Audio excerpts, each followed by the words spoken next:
Here we are with another urban legend video, this time tapping into the reserve of Mexican and Latino urban legends and folklore.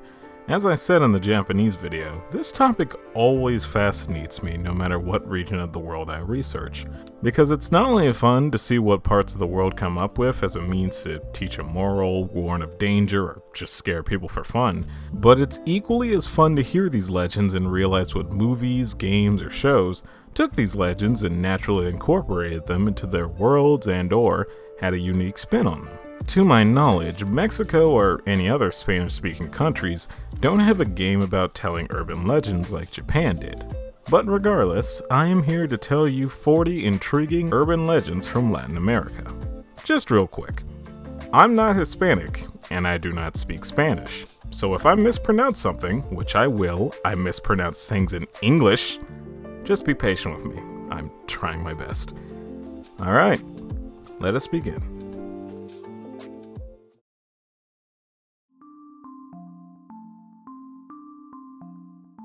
Ratoncito Pérez. Also known as El Raton de los Denites and El Raton Pérez, it is commonly known as the Tooth Mouse in folklore. As the name implies, this is basically what most of us know as the Tooth Fairy. Ratoncito Pérez travels from home to home using the pipes, going into the homes where children have lost their baby teeth, taking it, and in return, leaving some money or a small gift. They are said to use these teeth to make jewelry or add another star into the sky. For homes that don't have pipes of any kind, the mother of these children would simply throw the baby teeth out into the fields so that the mice would bless their crops, ensuring that their child would grow big and strong.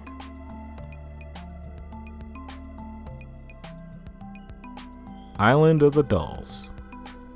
This location in Mexico City is home to hundreds and hundreds of dolls, all in various states of wear and tear. It's said that a man by the name of Julian Satana Barrera left his wife and child to go live on the artificial island in southern Mexico City. A short time later, the man found a little girl drowned at the water's edge, and saddened by this, began to collect dolls and hang them up all around the island. The thing is, most people, including Julian's relatives, don't believe there ever was a girl in the first place, some believing he made it up, or was just mistaken. But regardless, Julian devoted his life into bringing back any old abandoned dolls and giving them a new home on the island, all until he passed away in 2001, near the very same location he said he saw the girl all those years ago. Local legends will go on to say that the island is haunted, that the dolls move their heads and arms and even open shut their eyes, how the dolls would whisper to each other, or that people on a boat near the island would hear the dolls trying to lure them to come down to the island. But all that is really known for sure is that Julian believed he let a girl down and spent the rest of his life atoning for it. And regardless if it was real or not, many go to the island now to leave their own dolls in his and the girl's memory.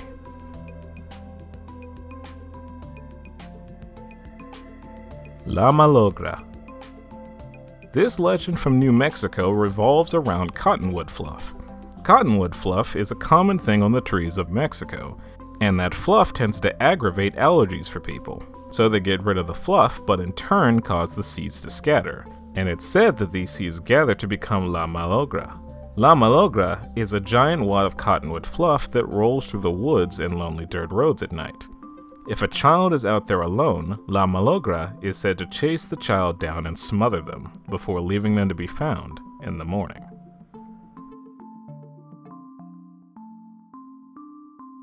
Abad Alfau and the Skull. This story took place at the church and convent of Los Dominicos. Legend says that there used to be a wall near this church, and in this wall there was a little niche that housed a human skull. Written below the skull was this: "O you who are passing by, fix your eyes on me. The way you look, I used to look. The way I look is the way you will." No one knew where the skull came from, why it was there, or why it had that message below it. But the skull stayed there, grinning at all those who walked past. And for a while, people just left it as it wasn't harming anyone. Until one evening. A passerby walked by the church, as he did every night going to his home, when he heard a noise. Turning to see what it was, he was shocked to see the skull was moving, making horrendous sounds as it chattered to and fro. As is common in the Dominican Republic, news traveled fast, and soon more and more people would report seeing the skull moving at night, and all were terrified of the seemingly reanimated skull. Even the military personnel would avoid using that street after dark. And after hearing about the skull from his fellow men, the 19-year-old battalion sergeant, Alfau Abad, was disappointed by their cowardly actions, and went to deal with the problem himself. The next night, he had the men get a ladder, and he went to the wall. The men kept their distance while watching Alfau do the unthinkable. He set the ladder up against the wall and climbed up to the chattering skull. He then pulled out his sword and swiped at it. The skull fell to the ground and broke, and it was then that the men saw the skull had a group of mice within it. The mice scurried away into the night, and Alfau descended from the ladder looking at his now embarrassed military friends. News then spread of Alfau destroying the tormenting skull, proving that it wasn't haunted, and after the skull was cleaned up, no one ever spoke of the skull again. However, this act of bravery helped Alfau gain the position of vice president of the Dominican Republic from 1858 to 1861, and apparently even a street was named after him in Santo Domingo, though I can't find conclusive evidence of that, and it may just be a coincidence. Either way, while the wall was torn down years later, the legend of an entire city running away in fear of a skull that was filled with mice will still remain for years on end. Las Nimitas. Also known as luciérnagas or bichos de luz, these are simply fireflies, and a common belief is that they are the souls of the dead watching over for their loved ones. And if you were to ever look out at night and see a firefly glow at you in the distance, it is merely your deceased relative letting you know they're still there to protect you.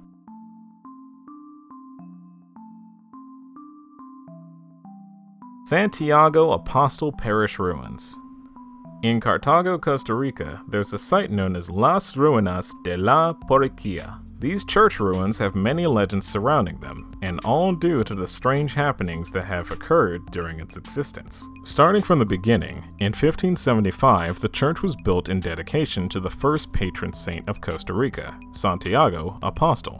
However, by the will of some unknown deity, this church was not allowed to exist. It was severely damaged in an earthquake in 1630. Then it was demolished in 1656. A new church was built and consecrated in 1662 before being heavily damaged in two more earthquakes in 1718 and 1756. Then it was completely destroyed in an earthquake in 1841. Then, the current structure that we see today began construction in 1870. It was halted for 30 years, restarted in 1903, and then once again cancelled after an earthquake in 1910. At this point, everyone gave up, considered the whole plot of land cursed, and the ruins have sat as they are now ever since. The thing is, a local legend started to spread as to why this area seems to be so cursed. During the colonial period, two brothers lived in Cartago. One was a well-known figure amongst the locals, and the other was a Catholic priest. However, the brothers' relationship became strained when they both fell in love with the same woman. In the end, she would choose the brother who wasn't a priest, and this made the priest furious. On the night of the New Year's Mass, the priest murdered his brother while he was in the church with a knife. In an attempt to make up for his crime against God, however, the priest vows to build a new church in Cartago. But we all know how that turned out. It's believed that the priest haunts the ruins at night as penance for not being able to correct his sin. The concerning part is, there are several accounts of people seeing him walking around the site, decapitated. And no one knows how or why he appears to be headless in the afterlife. The Girl in Black. This legend from Guatemala is said to have happened annually since the early 1900s. At the Guatemala City Cathedral on quiet nights, a mysterious young woman dressed in black appears with a look of anguish or concern. She is even said to appear at the Church of San Sebastian, which is also in the city center. No one knows who she is, and many feel unnerved by the girl, electing to not even get close and take another road to their destination. But those that approach will have the young woman offer a gold chain to them. If you accept this chain, she is said to take her leave with a smile on her face. If you were to inspect the chain, you would find a piece of paper with an address written on it. The address, should you follow it, leads to Guatemala City's General Cemetery.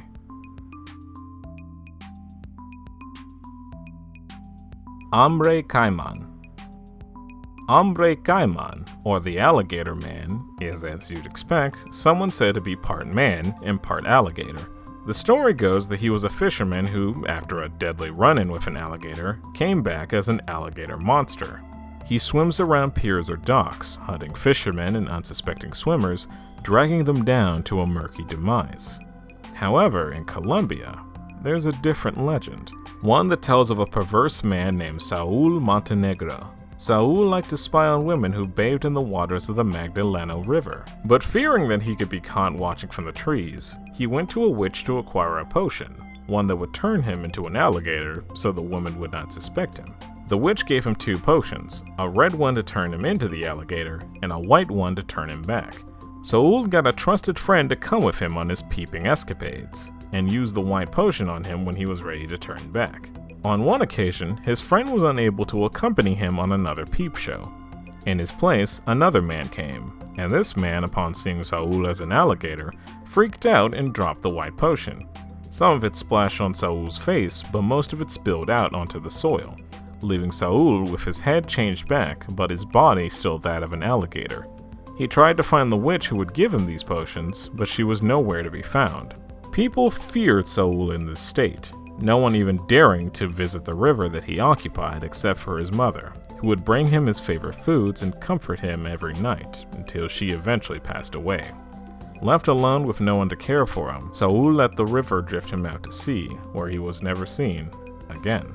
A festival for Alligator Man is held annually in the town of Plato, with a monument built in his honor, immortalizing him into a part of the local cultural heritage for years to come.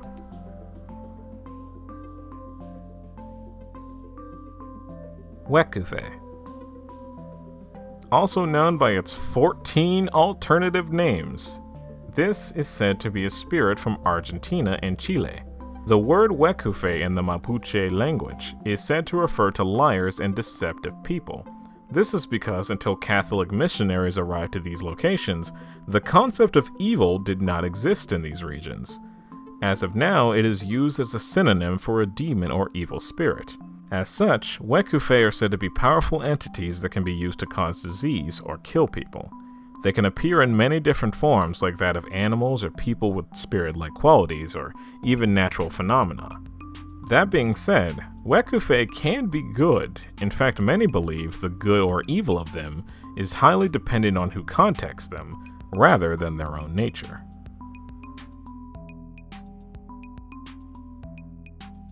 Curupira.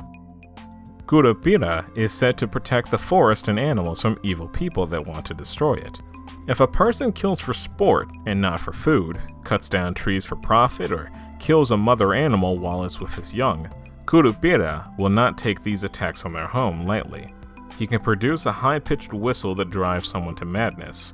He can guide the hunter or woodcutter to an unknown part of the forest and use illusions to keep them from finding a way out. He can make a hunter's arrow or bullets fly back at them, and probably the most devious, in response to killing a mother animal with her young, Curupira can transform a hunter's family into animals to be hunted, making the hunter inadvertently kill his own family, making him feel the despair he inflicted on the animal's offspring. Attempting to chase Curupira down will cause many to get disoriented and confused. Since Curupira's feet are backwards, he is a master at tricking people who try to track him down. All of that said, when you aren't posing a threat to him or nature, Curupira is said to be a very nice and kind person. However, he does have a tendency to pull pranks. To ensure Curupira doesn't pull any pranks on you, you can prey upon his weakness of having an obsessive behavior. If you were to take some vines and tie them into knots, or take pieces of wood and tie them together, Curupira will find them and undo every knot and everything you tied together, one by one. The Elves. Also known as Los Aluxes, the Elves are a big part of Mayan culture. They are said to be spirits who are dwarf-like in appearance and protectors of nature and farmers' fields. It's said that if you want elves to take care of your crops and harvests, you should give them food, treat them well, and also build them a tiny house. However, their kindness has an expiration date. After 7 years, an elf will start to act malicious against you, stealing or misplacing your things, making you sick, using their powers to give you terrible nightmares, and forcing you to sleepwalk in the dead of night. The means to counteract this is to seal the doors of the tiny house during the day and trap the elf inside. The most well-known story involving elves is about the Cancun-Nizic Bridge. When construction began on this bridge, the first 3 attempts to build it led to nothing but failure. A Mayan who was observing the site told the workers that they had enraged an elf, and that they would continue to wreak havoc on the site unless the workers built them a shelter. The construction company decided to call in a shaman to assist them, and with the shaman helping to form a pact with the elves, they in turn would allow construction to continue without incident. The small pyramid and house that you could see was built as a gift to the elves, and from this point onwards, the construction of the bridge was completed without any tampering at all.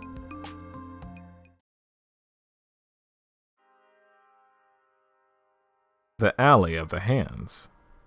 Also known by its alternative name as the Severed Hands, this is a story about a haunted alley in Mexico. Back in 1780, a priest came to the city of San Luis Potosí. He found work as a Latin teacher in one of the best schools of the time, and rented a home in a secluded part of town. To help him with his work, the priest hired 2 teenage boys who lived in the area. One day, the priest along with the teens went to visit nearby cities and villages in the surrounding area, collecting donations for the church. Once their pilgrimage was over, they all returned to the priest's house, who gave them orders to unsaddle the horses and put them into their stalls with hay and water. The 2 boys did as they were told, and when finished, bid goodnight to the priest and headed home for dinner. The priest was very tired from his work that day, and after saying his prayers, went to bed early. Morning came, and the boys swung by the priest's house for another day of work. However, when they entered his home, they found the priest dead, his hands cut off and money strewn about on the floor. The boys ran, shouting that there has been a murder. The authorities immediately began an investigation into what happened to the priest. They scoured the city to no avail, and it seemed like this crime would have no perpetrator, until one official at the police station was suspicious of the 2 boys who found the body and had them arrested. Despite no real evidence, the 2 were put on trial and found guilty, and their sentence was execution. They were hanged and then their hands were cut off to suit what the jury felt these 2 did to the priest. The severed hands of the 2 teens were later hung on the wall of the gloomy alley outside the priest's house, as a warning to others. And ever since then, it has been known as the Alley of the Hands. After a while, the severed hands were taken down and buried, but just a few days later, they were back on the wall. Whenever anyone tried to remove them, they would just keep reappearing on the wall, and it's said if you ever went down this alley, you would feel a tap on your shoulder, a light scratch at your back, or even a feeling of being watched.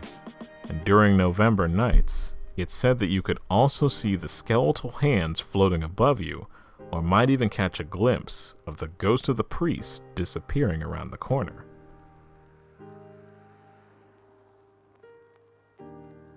Luz Mala.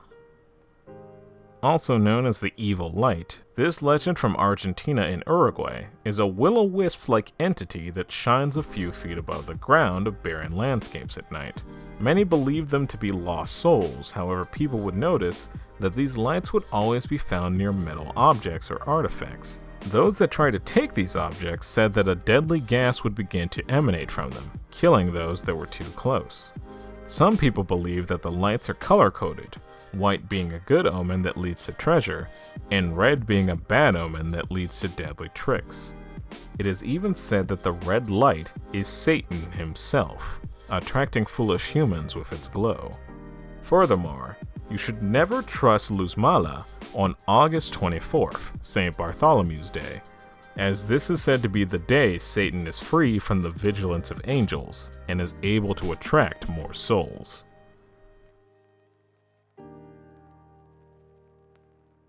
Posada del Sol. This abandoned hotel in Mexico City was said to be one of utmost splendor, but it sits as an empty shell surrounded by mystery and rumors. The story goes that during the 20th century, a creator by the name of Fernando Saldana Gavlan wanted to build a hotel that would be a hotspot for artists and intellectuals. In his pursuit of this vision, his team and himself constructed over 600 rooms, some of which included the likes of a casino, a theater, chapel, ballrooms, galleries, tea rooms, and even a room that housed a human-sized chessboard. But ambition would lead to an unfortunate end, as Fernando was drowning in debt, and his hotel was nowhere near close to completion. Construction is said to have stopped around 1945, and Fernando, with no hope that his years of work would ever result in a finished project, ended his own life by hanging himself. Before doing so, he inscribed a message onto a stone located at the premises. It read, "I recommend that the vain and the angry without merit be appraised, who tried to humiliate me, overloaded me with difficulties, or climbed over me to increase their own ostentation and patrimony, while I have worked with no truce and no hope." This act is said to have cursed the hotel, bringing misfortune to all who enter its vacant halls. Since his passing, the hotel has sat abandoned, a beautiful relic of the past and nicknamed the Bunker by the locals. It is said to be haunted not just by its vengeful creator, but by a missing girl who was found dead in the hotel's basement. If you were to be affected by the curse of this place, then you must appease the spirits by going to said basement, finding an altar crafted in memory of the girl, and leaving behind candy or dolls. Do keep in mind, it's very illegal to enter this hotel, so despite any thrill-seeking intentions, it's probably best not to investigate this building. If not for the worry of a curse or haunting, then for the worry of getting fined or arrested.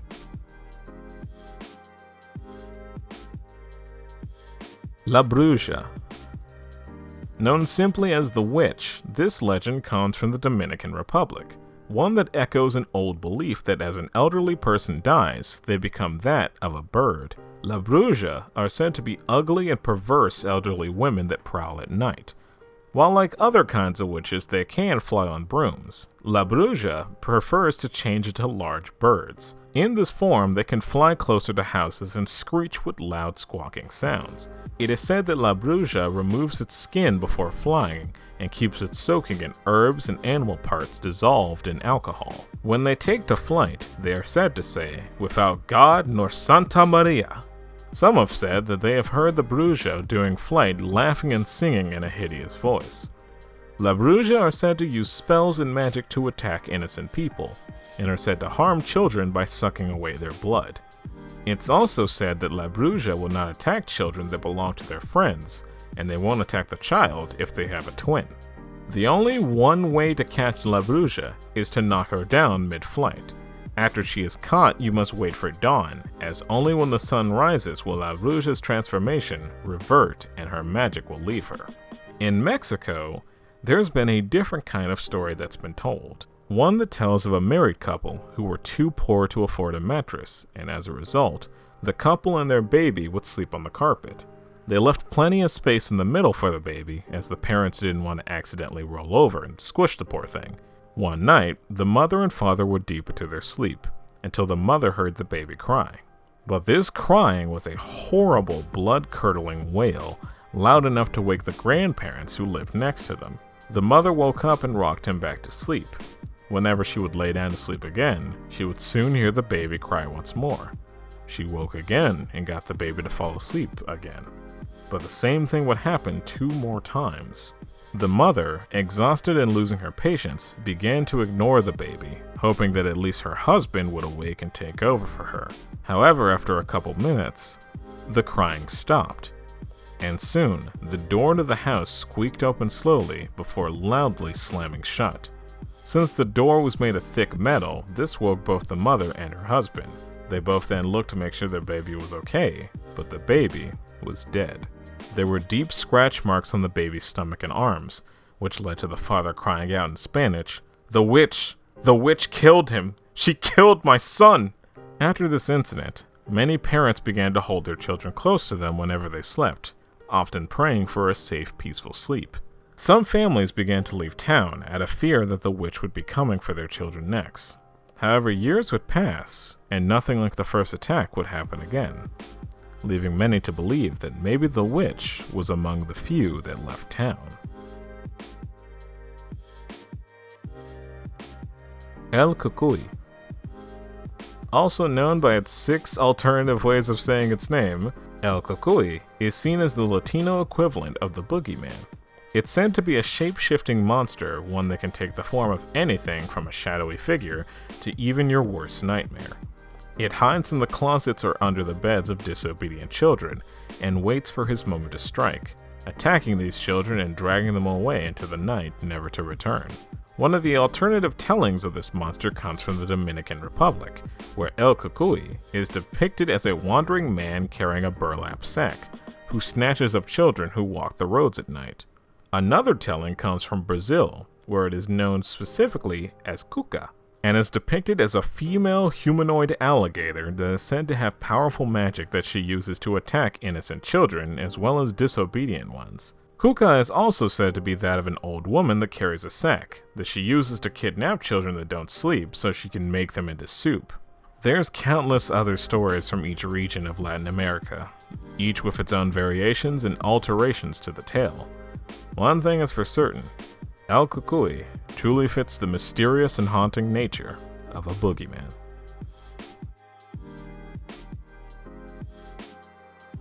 La Lechuza. Known also as the witch owl, La Lechuza is a deviation from the standard Bruja. They are women that have sold their souls to the devil in exchange for magical powers. At night, they transform into either a human-sized owl or an owl within a woman's face. When La Lechuza finds a victim, she will perch in a location where she can't easily be seen, and will proceed to make strange whistles or the sound of an infant crying. Do not investigate these sounds, as anyone who attempts to, La Lechuza will swoop down from her hiding spot, grab you with her massive talons, and carry you off, never to return. In some version of the story, La Lechuza is a vengeful spirit of a witch who was murdered by locals and returns in the form of an owl monster to get revenge, stealing children in the night to use them for her rituals. In modern times, most retellings of the story report La Lechuza attacking those who drive cars on deserted roads at night. She is said to bring storms with her wherever she goes, and a telltale sign if she has chosen you for her next victim is if you see large claw marks around the outside of your home. There are 2 means to protect against La Lechuza. First is salt. Using it on your windows or doors is said to scare her away. And the second method, in case you still hear her calling for you, is to begin cursing her out. Doing so will drive her away, leaving you in peace. One final thing of note. Do not, under any circumstances, whistle 3 times at midnight, for that is an invitation for La Lechuza, and it might render your means of protection obsolete.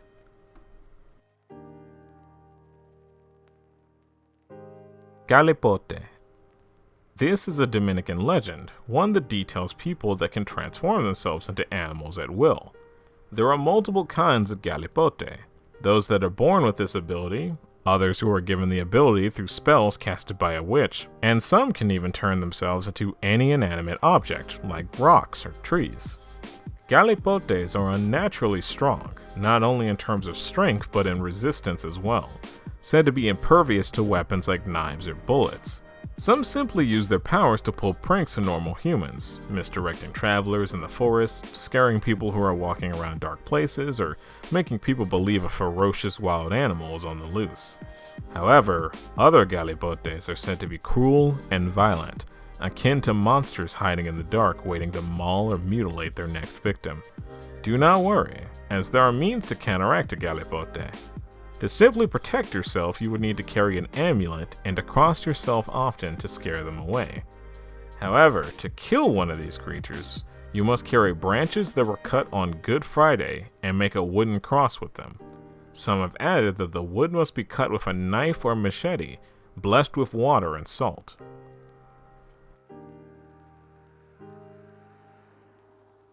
El Cadejo.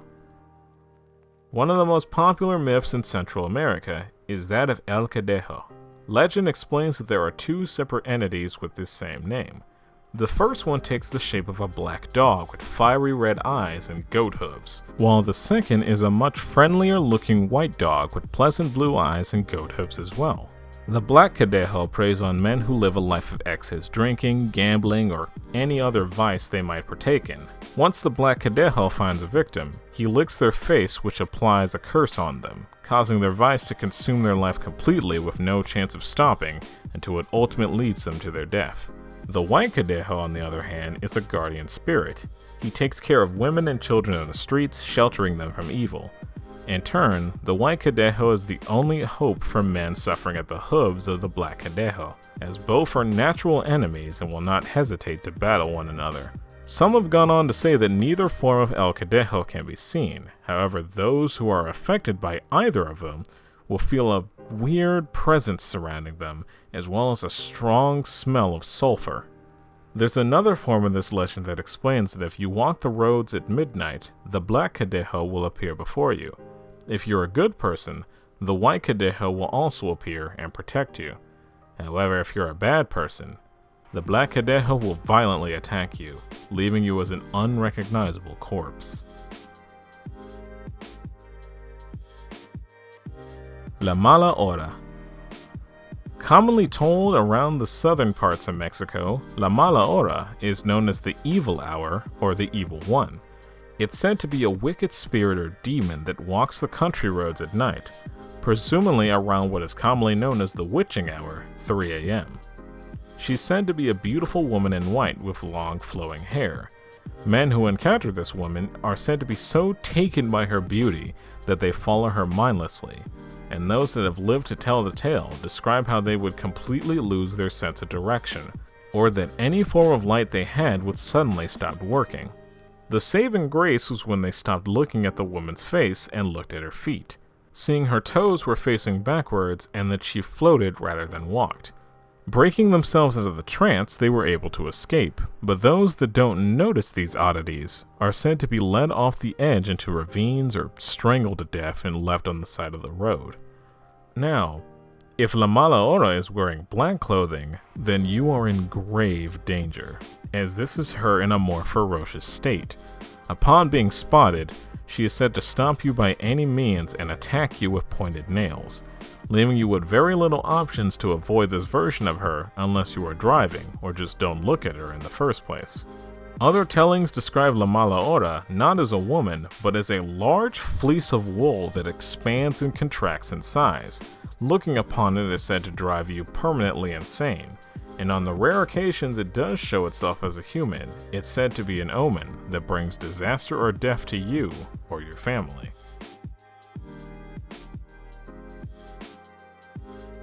El Sombreron. This legend from Guatemala is described as a short man who goes around wearing an enormous black hat, black boots, and a dazzling belt. This creature is said to have an obsession with braiding. He is often sighted braiding the mane of horses, mules, and even dogs. The story goes that in the neighborhood of La Recoleccion, there lived a woman named Susana. She was a pretty girl with long hair and big hazel eyes. One night when there was a full moon, Susana was on the balcony admiring the sky. Suddenly she began to hear music. She looked down and saw a tiny man with a big hat and a silver guitar. He was playing a song for her. The beauty of Susana had charmed him, and he wanted to make his love known. However, Susana's parents heard the song and made her get inside immediately. Since that night, Susana couldn't stop thinking of that short man, and every night she wouldn't be able to sleep because of El Sombreron visiting her every night. He would braid her hair and sing to her, but would get chased away by the parents when they heard him. Worried, the parents decided to see if Susana was completely in El Sombreron's grasp and cooked her something to eat. When Susana tried the food, she spat it back out, saying that it tasted like someone put dirt in it. This was the final sign that El Sombreron had worked his magic. The parents sprang into action to save her by cutting off her hair and taking it to a church to be consecrated. The next night, El Sombreron came to visit Susana, but once he saw her long hair was gone, he left in a hurry and never bothered her again. Since then, El Sombreron is said to travel around town with a pack of mules, looking for another woman to catch his eye.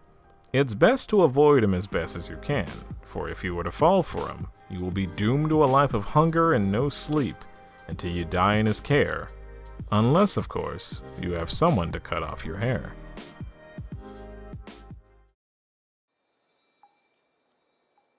La Sengua. Originating from Costa Rica, La Sengua is a type of witch with the head of a horse with bloodshot eyes. The legend goes that there was once a beautiful Indian woman who fell in love with a Spanish soldier patrolling the area. Despite the soldier being married, they had an affair with this woman, and at the time, it being frowned upon for indigenous people to mix with Spanish people meant that both were seen to be committing a forbidden act. One day, the soldier left without a word, and having betrayed her family and lost her love, the lady went insane, causing an awful curse to befall her, turning her into the monster known as La Sengua, forever destined to wander lonely roads. As La Sengua, she seeks womanizers, drunks, or any other lecherous men as her victims, asking for help getting to the next town or trying to seduce them with a good time. Once she has a man in her grasp, she transforms into her monstrous form, scaring the man straight, which causes most to renounce their skirt-chasing ways or to quit drinking. Other parts of the world, like Nicaragua, claim that La Sengua is less kind to these men, detailing horrific attacks where she beats these men to death with hooves for hands. There is a means to escape this fate, and that is by throwing mustard seeds in front of her, which causes her to stop and begin collecting them, leaving the victim enough time to run and escape. In Guatemala, this legend goes under the name Siguanaba, and has many depictions even in this region. She's said to be encountered while washing her hair with a golden bowl and combing her hair with a golden comb.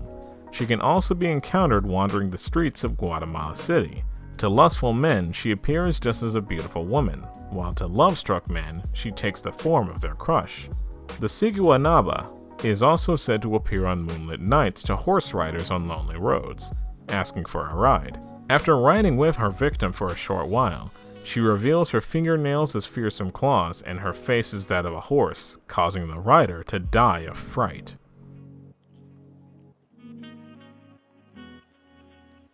The Ironed Lady. Also known as La Planchada, the Ironed Lady is the ghost of a nurse said to be from the 1930s. Legend says she was a nurse who was one of the best out there. She was kind and considerate, and many patients claimed you were lucky to have her as a nurse. This all changed one day. The nurse was interested in one of the doctors on staff, and after weeks of admiring him in silence, she finally brought up the courage to ask him out. However, he rejected her. Depressed and heartbroken, she was too stricken with sorrow to do her job as a nurse, and as a result, one of the patients died due to her neglect. This made the nurse worse for wear, causing her to become ill and soon die herself. As a spirit, La Planchada has dedicated her afterlife to aiding neglected patients in hospitals. She is said to appear at night, healing those that are injured and curing those stricken with disease. Some have said that she emits a glow wherever she goes. Others have said she looks just like any other nurse. But one thing was for certain: her footsteps were never heard regardless if she looks to be walking or floating to and from her destinations. It is often reported that whenever a patient is feeling better out of nowhere, they would say, "A nurse came in and healed me." She got the name La Planchada because patients would always mention that her nurse uniform looked very pristine and well ironed. The House of Tubes. This legend is about a haunted house in Monterrey, Mexico. The house gets its name due to its cylindrical architecture and appearance both inside and out.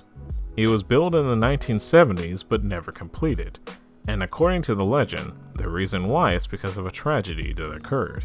This house was built by a wealthy company who had a daughter that couldn't walk. The father wanted to create a special house that was custom made for disabled people. It was designed with ramps leading from one floor to another to allow her to move freely around the house in her wheelchair, hoping to give the daughter the feeling that she wasn't disabled at all. As construction was in motion, the young girl was ecstatic about the new home her family would be living in, and one day she asked her father if they could visit the site and see the building. Her father agreed and the family took a tour of the place. The couple watched as her daughter happily tested out the ramps, going up and down from one floor to the next. Her parents took their eyes off of her for a moment to talk to the workers, and suddenly the daughter began to slide backwards down the ramp, much too fast to stop herself, and she went hurtling down before flying out of the building to her demise. Her parents, distraught at the death of their child, halted all construction and never returned to that building again. Years later, the half-finished building was put on the market, but not many people were interested. One wealthy family went to see the House of Tubes and brought their young son with them. While they surveyed the lower levels, the boy went upstairs alone to explore. A few minutes later, the parents hear their son screaming. When they looked up, they saw him struggling with a little girl who lifted him and threw him out of a window. The young girl was nowhere to be found after the authorities were called, and thinking it to be the spirit of the original family's daughter, fenced off the land in an attempt to keep people from disrupting the spirit. Despite this, explorers and curious folk would still survey the building. Some claimed to see the ghost of both children that died there, waving at them from the higher levels, but disappearing once anyone tries to inspect further. Others claim to hear weeping at night or horrible screams. Mysterious murders have taken place, and some people have said to have disappeared upon entering the building. But all that being said, the house was eventually remodeled by an architecture firm for an artist. The end result is a unique and beautiful building that hopefully doesn't continue to have hauntings of its own.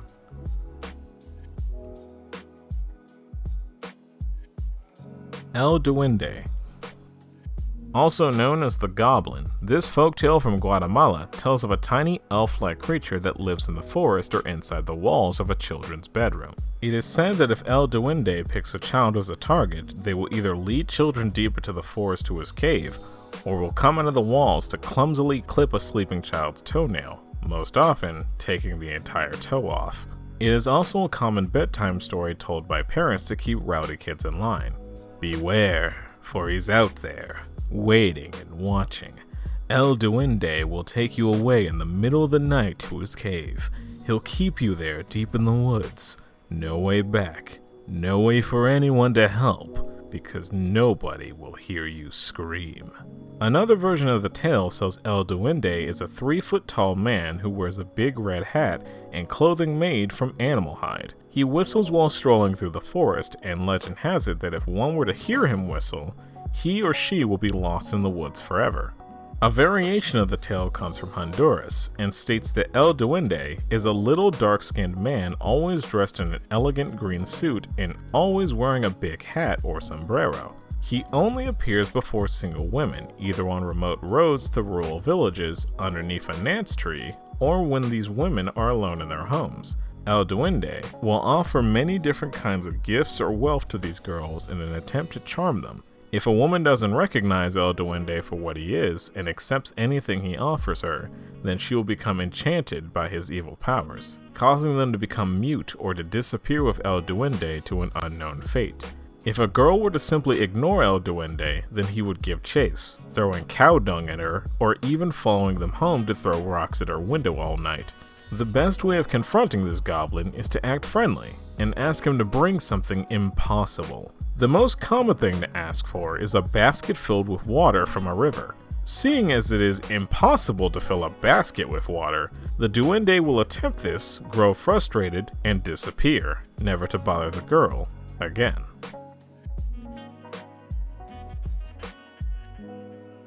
El Baca. El Baca is a demonic entity said to be so heinous and disastrous that it is the equivalent of the devil himself. El Baca is called upon by people that want wealth, prosperity, or to prevent their things from getting stolen. They take the form of some kind of black animal, like a chicken, bull, pig, etc., and once they are summoned, they will offer their services, but in return will request a great sacrifice. They could be so kind as to just take your livestock or former house, since you wouldn't be needing it anyway. But they could also take your friends, your family, make them all suffer from diseases, muggings, kidnappings, and other heinous acts, all to make you suffer. Or, El Baca will simply plague you with an illness. This is because if the pact bearer dies, El Baca is passed on to their child or next of kin. And if there is no one to be passed on to, they will simply reside over their land, feeding on the souls of those who would try to sneak into what is now their domain. And this also means if someone was to buy the land that an El Baca has in its clutches, they then are passed on to that person, and the whole thing starts all over again.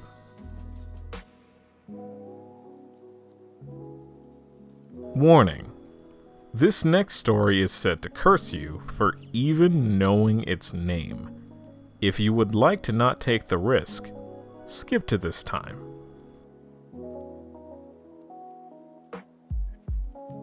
White Death. The White Death, or La Muerte Blanca, is a girl that is said to have hated life so much she wanted to remove all traces of herself from the world.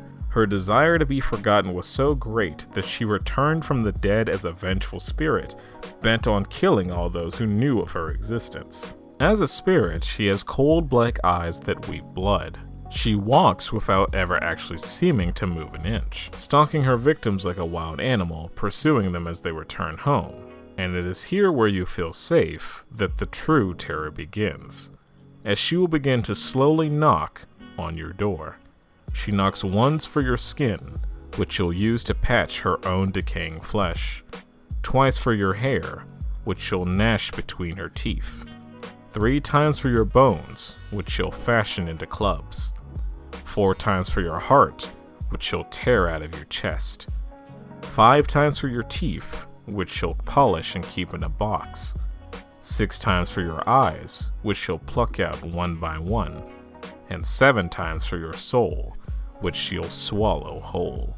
It doesn't matter if you run, she'll track you down wherever you flee, and she's faster than any man could ever hope to be. She'll chase you down to the ends of the earth, and your death will not be quick, and she'll do all of this because you know that she exists.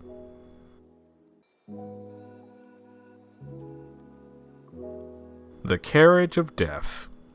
This legend from Guatemala tells of a black chariot led by black horses with fiery red eyes. People claim to hear it far off in the distance at night, or even hear it galloping down the streets of Guatemala City, as it seeks out those who are close to passing on.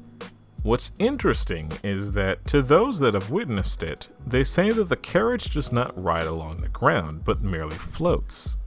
According to legend, the driver of the chariot is dressed entirely in black and is said to be that of the Grim Reaper itself. It's said that his gaze can cause you to pass out from fear alone, and if you were to linger around the carriage, the driver may take it as you wanting to join the souls riding inside, and will take your soul right then and there. Others say that the chariot parks itself in front of the homes where people are on their deathbed, waiting patiently for their death to come. It's not known where the carriage goes, nor how the inside of it may be. Some think of the carriage as a prison, and some a simple trip to the afterlife. But those that aren't quite ready to meet their maker will run inside and shut their windows once they hear the sound of a carriage in the distance.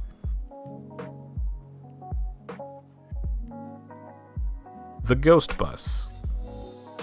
In Mexico, there is a legend that talks about how dangerous transport between the city of Toluca and the town of Ixtapan de la Sal was.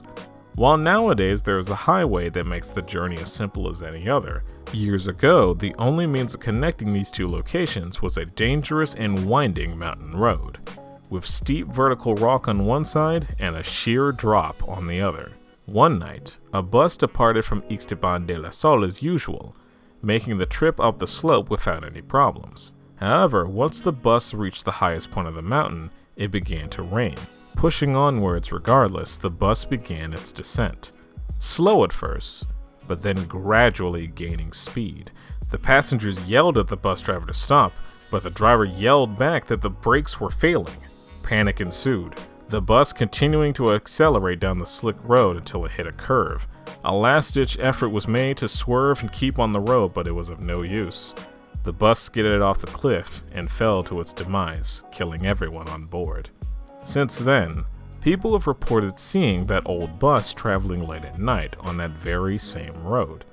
They say that if you hold out your hand, the bus will stop for you. Its doors will open, and while old, you'll notice it's in pretty good condition. There will always be one empty seat regardless of how full the bus may be.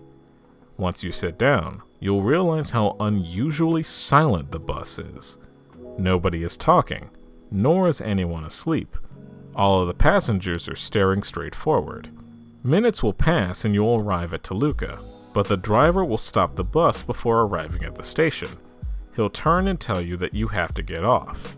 You'll get up, walk down the aisle, and may even try to pay for your ticket, but the driver will just wave your money away. He merely says, "There is no charge. Now go, and don't look back, or you will never leave this bus." Those who obey will hear the sound of the door closing and the bus engine starting up and driving off. But those with overwhelming curiosity will turn to see that the bus is really a burnt, broken wreck, with skeletons that line the seats staring at you through the windows. The bus will disappear, and you will perish in a car accident a few days later, with your ghost becoming another one of the passengers riding that bus for all eternity.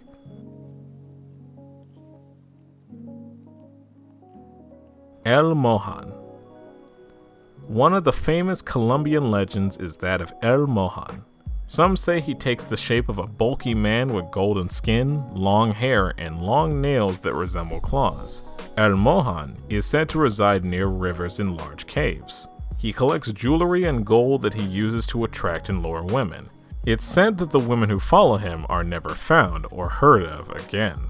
Some also say that his caves have underground passages, where he keeps his treasure and the women he's kidnapped.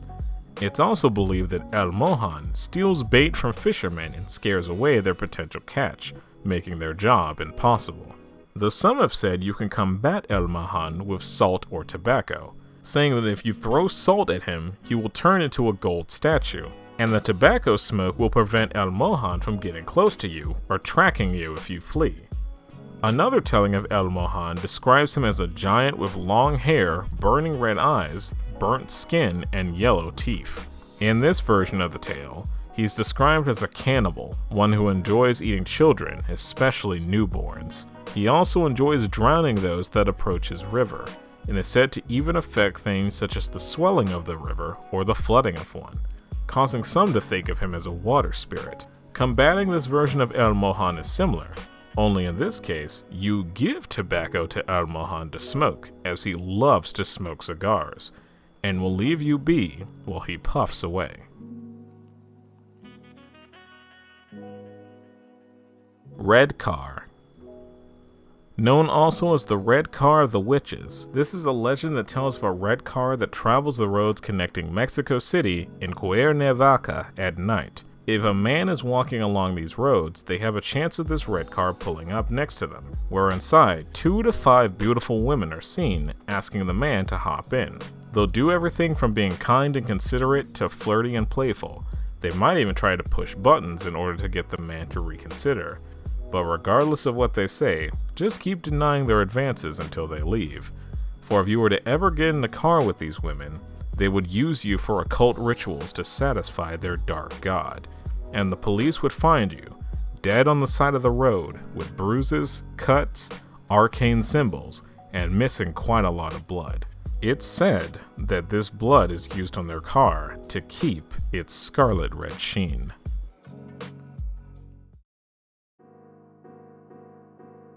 Phantom of the Park. In the small city of Cerro del Progreso in Mexico, there is a park called the Benito Juarez Park. Legend says it was built near the remains of an old neglected cemetery, and as a result, the park is said to be haunted by restless spirits. The city wanted to quell any worries about the park and made an effort to improve its conditions to seem more inviting despite the rumors. They placed nice benches and seats so that people could enjoy the scenery. However, that seemed to have disturbed the spirits of the dead even further, as every night the benches were vandalized and nobody knew who was causing the damage. A security guard was eventually stationed to patrol the grounds at night and catch the vandals in the act. One night, the guard made their rounds around the park when they spotted someone near the park benches. They got closer and saw that the person was an old woman in a long white dress. They were breaking parts of the bench with their bare hands.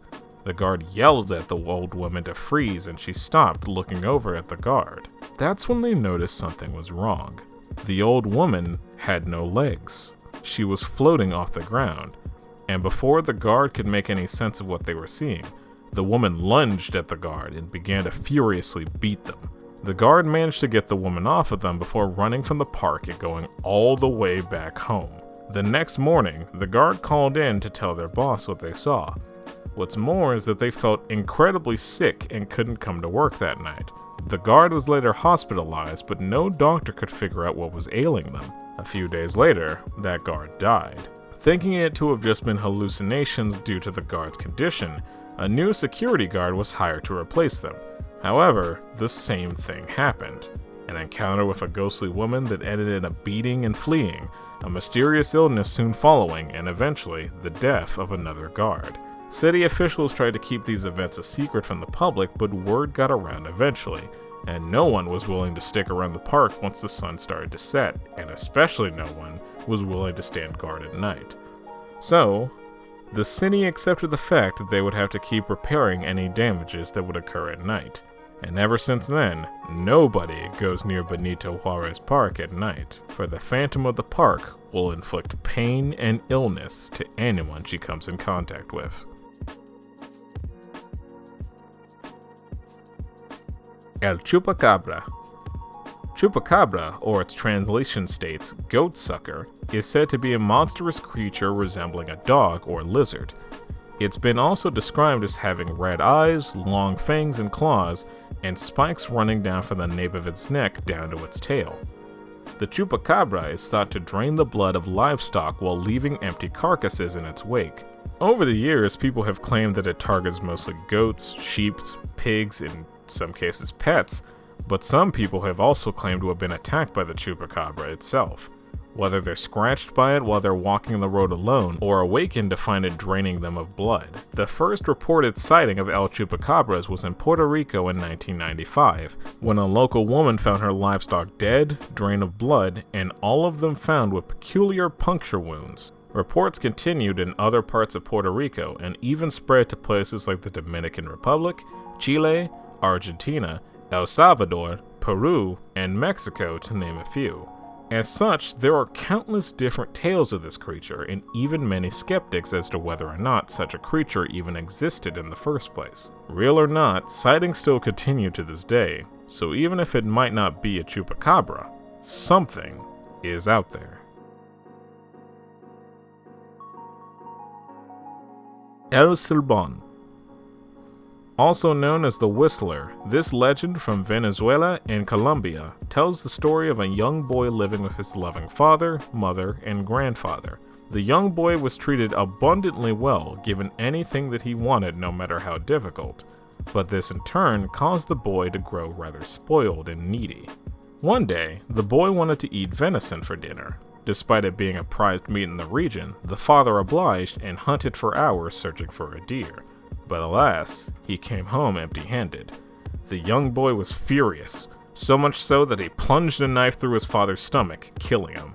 At that moment, the boy's mother and grandfather walked in on the sight, and while the mother cried, the grandfather aimed to punish the young boy. He put the father's remains in a bag and made the young boy carry the bag all the way to the police to confess what he did. While the boy was carrying the heavy bag, he began to whistle, which attracted some nearby dogs. The dogs then attacked the young boy, killing him. And it's said that since the boy never got to confess for his crime, his soul is made to wander the earth forever, carrying that same bag that holds the bones of his father. As El Silbón, he is said to be a tall, thin man wearing a big hat, who could be heard whistling in the woods at night. The thing is, when the whistling sounds far away, El Silbón is actually close by, and vice versa. Some people barely notice the whistling until it's too late.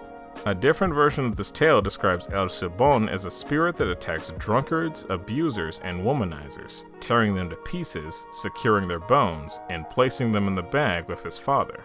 Another version of the legend describes El Silbón as an omen of death, stating that if you were to ever hear him drop his bag outside your home and begin counting the bones inside, then nothing will happen to you.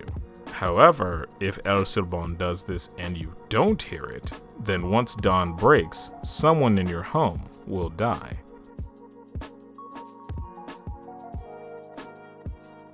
La Ciguapa. La Ciguapa is a mythological creature from Dominican legend that is said to take the form of a woman with brown or dark blue skin, long dark hair that they use to cover their bodies, and the most notable descriptor, backward-facing feet. She's said to be a succubus, one that inhabits the high mountains and forests of the Dominican Republic at night. She is said to attract those wandering with her distinct whines and chirps.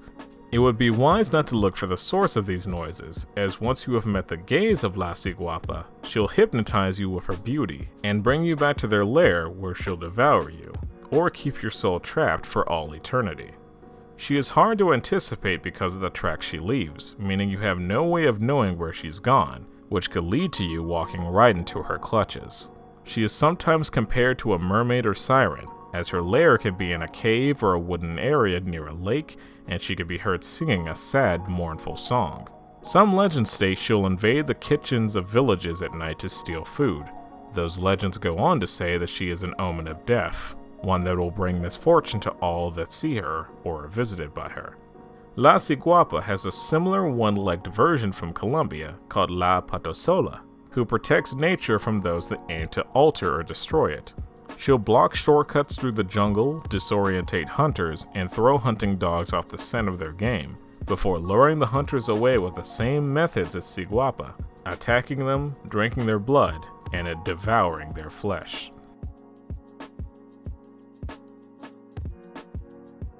La Llorona. Also known as the Weeping Woman, La Llorona is quite possibly the most well-known legend in all of Latin America, although the story can change depending on who tells it. The key points remain the same. Hundreds of years ago, a woman named Maria had 2 children, and either after catching her husband with another woman, or as a response to being abandoned by him, she drowns her children out of rage. She immediately regrets this and, overtaken by grief, drowns herself. In the afterlife, she makes it to the gates of heaven, but she is then asked, where are her children? Maria comes clean, and as punishment for her actions, she is not allowed into heaven until she finds her kids. And so Maria is cursed to wander the earth, constantly weeping, crying out for her lost children for all eternity. As La Llorona, she is sent to walk along waterfronts, lakes, and more, constantly in search of her missing children. Similar to El Silbón, if you hear her crying close to you, she's actually far away, but if you hear her crying in the distance, she's closer than you think. If she sees any children out at night, she will take them away, especially any that resemble her own. As such, it's been a common bedtime story to tell kids that stay out too late. Be careful, or else La Llorona will come and get you. El Vibran. Also known as El Culebron, this legend from Chile describes El Vibran as a shapeshifter that resides in the rural countryside. His normal form is a monstrous snake with a head shaped like a calf, but he can shapeshift into whatever your greatest fear is. A variation of El Vibran states that he hides under the beds of children at night, scaring the life out of them before eating them whole. Legend also states that Vibran will attack hikers, mule drivers, and any human that stumbles across its hiding place. It also loves to eat cattle, and is able to entice them by wafting the smell of milk in their direction. The cattle will then come to drink, only to be eaten alive. The most interesting thing about El Vibran is that it's said to arrive at the sites of treasure, up to 40 days after it has been buried. Something about it just knows wherever treasure is hidden, and as a result, many have tried to have a Vibran lead them to treasure, but the process is not a simple one. To start, you must find where El Vibran is and douse the ground with alcohol. Once its guard is down, you must pluck 3 of its longest hairs off of its body. Then you must place the hairs into a bowl of milk. The hairs will eventually grow into 3 baby Vibran, and the strongest one will devour the other 2 to become full-sized. From there, you must give El Vibran sacrifices of animals or even close relatives and friends, and leave the blood in a secret location where only El Vibran can find it. If you fulfill all these tasks correctly, you'll be taken to riches beyond your wildest dreams. However, if you fail, you will not gain any treasure, and will most likely wind up eaten by El Vibran. La Casa Matusita. This location in Peru is said to be one of the most haunted locations in the area. Legend goes that a young woman immigrated from Europe to Lima, the capital of Peru. The woman was of Persian descent, and this, along with her having no friends or family in the viceroyalty of Peru, caused rumors and gossip of her being a witch to fester. The Spanish Inquisition soon heard of this and captured her. She was tortured until she admitted to committing witchcraft and was burned at the stake. When begging and pleading didn't work, the woman with her dying breaths cursed the spot where she stood. Years would pass, and a rich man would build a house on this very plot of land. He was mean-spirited and cruel to his servants, and as a result, they planned to get revenge on him. During a dinner party, the servants decided to lace the drinks with a hallucinogenic plant to embarrass their master and his guests. After serving the refreshments, the servants waited outside the door listening in, and normal conversation gave way to laughter after a few minutes. Thinking the drugs were working their magic, the servants were about to open the door and see the looks on their faces. However, the laughter gave way to loud noises and screams, and soon, nothing. Trembling, a servant opened the door, and inside they saw their master and their guests ripped to pieces, blood dripping from the ceiling and walls, and arms and legs scattered the floor. The servants ran out of the house and were so far gone that they had to be enlisted into a mental institution. Nearly a century would pass before anyone else would go near the house. A Japanese family by the name of the Matsushitas would be the next residents to move in.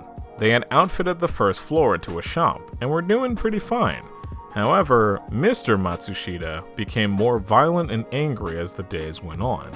This came to a head when one day Mr. Matsushita came from doing some errands, and he heard talking coming from the bedroom. There he found his wife with another man, and this caused Mr. Matsushita to lose it. He grabbed a knife from the kitchen and murdered both of them, his 2 children, and finally, himself. Eventually, a local priest came to perform an exorcism on the building. Within minutes, he began to scream that he heard the voices of tortured spirits before his shouting was silenced. When they found him, he was dead of a heart attack. The last well-known event took place in the 1970s. A TV personality by the name of Humberto Vilches Vera claimed that he could spend a full week in the supposedly cursed house and prove that it was all coincidences or made up. However, Humberto would only last 4 hours in the house, and was so terrified and incapable of speaking, he required 2 years of psychological care to recover. As of 2016, the house was taken apart and remodeled, but this appears to have done nothing, as many bystanders still claim to hear horrific noises from the building at night, as if everyone who's ever entered it is stuck within its walls forever.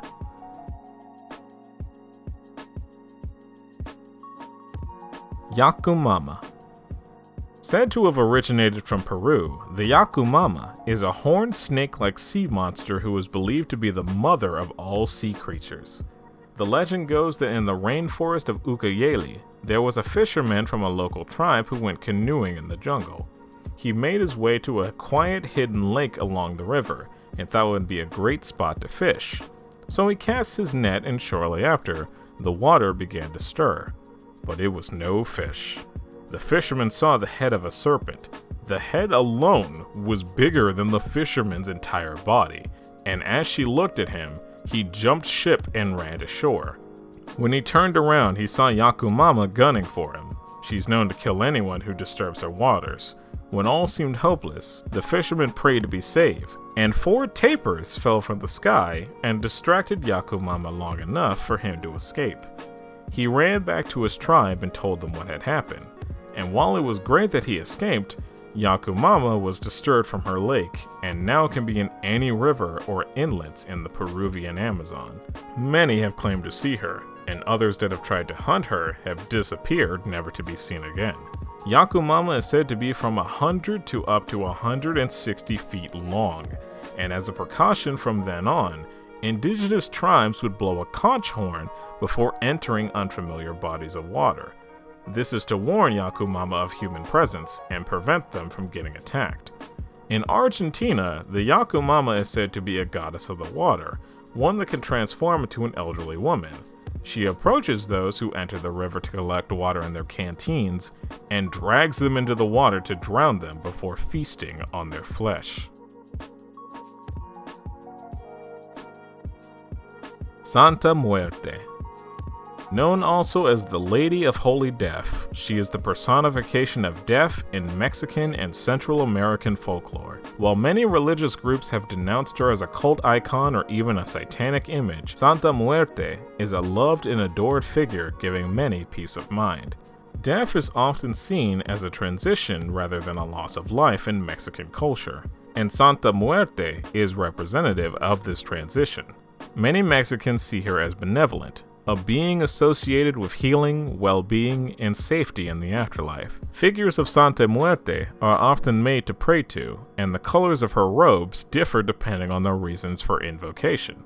White robes represent cleansing and purity, red robes represent love and passion, gold robes represent money, success, and prosperity, green robes represent justice and legal matters, amber robes represent health, and black robes represent protection from black magic.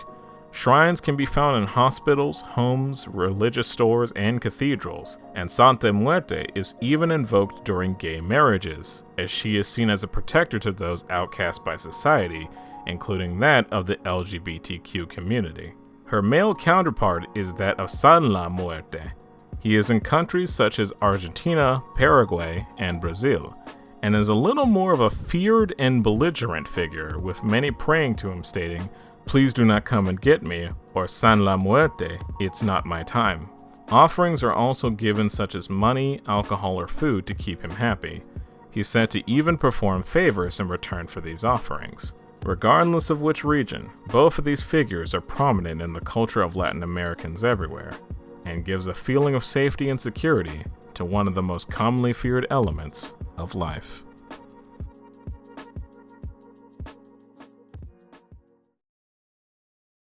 And here we are again, at the end of another urban legend video. I am sorry that this is like a year after the Japan video. I assure you, December is not like urban legend month. I didn't plan for this to take this long. I started this back in April, and originally I was just going to do Mexican legends, but I decided, no, that's been done a lot and nobody really tackles more besides Mexico, so I expanded it to Latin America as a whole. That was a mistake. As you could probably tell from the video, there's a lot of legends that have variations or different tellings under different names in different parts of the world, so half of the reason this video took so long is because I was trying to triple check, is this a new legend or is this just another form of one I already have written down, and getting the record straight on all these tales. Another thing that kept happening is that I would look up Latin American legends, and then legends from Spain would get mixed in. So there were people that were confused that Spain was roped into the Latin America term when, no, Latin America encapsulates South America, Central America, Mexico, and the Caribbean islands. So like 6 legends I had written down had to get removed, and then I had to find new legends to replace those with, and it was a lot, basically. This will probably be the only region, gonna knock on wood there, this will probably be the only region that's going to have this hurdle.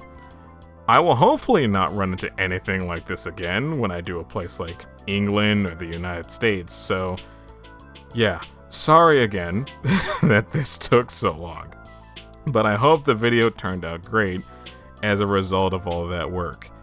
And what's funny is that even with all the stuff I had to research, there's still stuff I had to cut out. Like Cuca, the alligator variant of El Cucuy. Yeah, so her appearance as an alligator is a reference to a legend in Portugal about a dragon known as Santa Coca. And that story says that Santa Coca emerged from the sea one day and ate the women of the town before being killed in combat by a young man of said town. Nowadays, it's part of a celebration known as Fiesta del Coca, where a man on a horse plays the role of Saint George and fights the dragon in a duel. The dragon, by the way, is this big sculpture on wheels that gets pushed to and fro by 4 to 6 people. And it's said that if St. George wins by cutting off its ear and tongue, then the crops will be nice and fruitful. But if Santa Coca wins by scaring off the horse that St. George is riding, then it's said that the crops for that year will suffer and lead to famine. And this is when I tell you the part that there is a large number of people in the audience that always cheer for the dragon. There are people that root for the dragon and want it to win, despite that leading to famine. So, I couldn't find a point in the entry for El Cucuy where I could say all that and have it flow nicely. And I feel bad that I had to put all that here at the end, because I know there are people that probably never watch the ends of these videos, and there will probably be a lot of people that say, oh, you forgot to mention this part. But no, I assure you, I could not make this video and not mention to you that Brazil's version of the boogeyman is based off of a dragon from Portugal folklore that nowadays determines whether or not their crops for the year will be fertile. I could not make this video without relying that information somehow. And I just love stuff like this. It is incredibly fascinating to learn about a different culture, even in minor ways like this. It's so much fun to look this stuff up and share it with you guys, which, by the way, I hope you all enjoyed this video. That's 2 parts of the world down, and much more to go. So I guess I'll see you all next time I tackle another part of the globe. Thank you all again so much for watching this. Be safe out there. I'll see you guys next time, and take care.